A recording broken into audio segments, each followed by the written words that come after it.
contoh bagaimana penyelesaian masalah dengan menggunakan restitusi ini. Next. Nah, ini ciri-ciri restitusi ya. Nah, pada restitusi ini apa namanya, sebuah istilah baru yang saya temukan pada program pendidikan guru penggeraknya, jadi restitusi, kolaborasi dan kemudian beberapa bahasa-bahasa baru ya, yang seharusnya sudah mulai apa namanya akrab ya di pendidikan kita sebagai seorang pendidik. Mulai kita juga nanti akan dengan sistem pembelajaran diferensial dan sebagainya. Nah, itu akan mulai ditemukan, termasuk ini restitusi. Restitusi itu bukan untuk menebus kesalahan, namun untuk belajar dari kesalahan. Nah, restitusi juga ciri-cirinya memperbaiki hubungan, bukan sebuah tawaran yang juga bukan paksaan. Restitusi itu menuntun untuk melihat ke dalam diri baik ketika kita menganalisis sesuatu, kemudian dia juga mencari kebutuhan dasar yang mendasari tindakan. Jadi kalau melakukan sesuatu ada latar belakangnya biasanya. Kalau dia tiba-tiba ngamuk-ngamuk ikhlas, biasanya ada sebabnya. Nah, aturan ini kemudian juga menjadi hal yang positif. Kalau itu kebajikan yang dimaksudkan hubungan dengan kaum sehat, boleh. Ya. Jadi maka nanti di keyakinan kelasnya kalimatnya itu bukan tidak merokok, dibuang kata negatifnya menjadi sebuah kalimat positif. Menjaga kesehatan. Tidak merokok itu adalah bagian dari menjaga kesehatan. Atau misalnya tidak datang terlambat. Kira-kira kalimat kebajikannya berhubungannya gimana?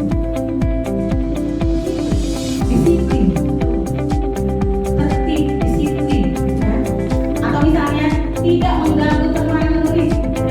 Kalau peraturan kelas begitu. Keyakinan kelasnya gimana? Tidak mengganggu tertib, ya. Tertib atau menghormati orang lain. Ya, itu bagian dari menghormati bukan? Iya, bagian dari menghormati. Itu ya. Jadi bedakan antara keyakinan kelas dan peraturan kelas. Nah, yang dikatakan di sini keyakinan kelas itu yang menjadi nilai-nilai kebajikan yang universal yang disepakati bersama. Maka lebih umum ya. Jadi tidak ada kata negatif, bentuknya itu positif. Ya, bentuknya itu positif.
Maaf ya Bu, maaf sekali.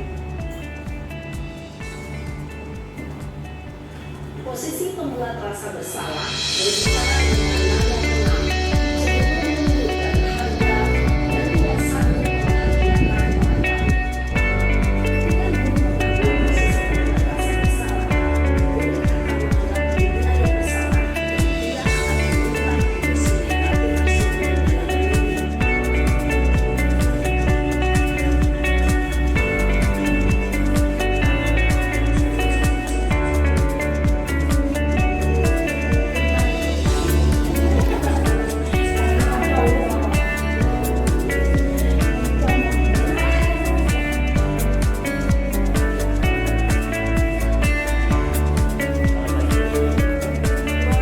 emosi negatif tersebut dalam dirinya. Baik, tadi sudah disampaikan ya Bu, bagaimana contoh pelaksanaan dari mulai menstabilkan identitas, kemudian validasi tindakan salah dan yang terakhir penanganan. Kalau tadi dikatakan, apakah harus berkeputusan? Apakah harus menstabilkan identitas dulu, atau harus menanyakan kewajiban dulu? Boleh tidak kalau sudah berkeputusan bahwa itu harus dibuat dan masalahnya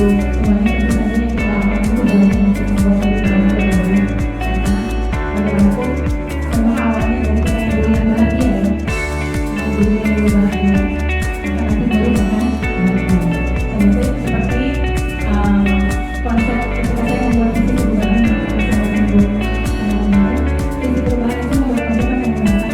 menstabilkan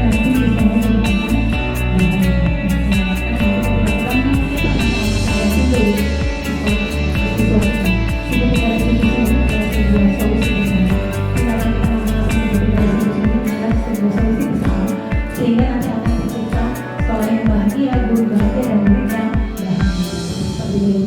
Baik, itu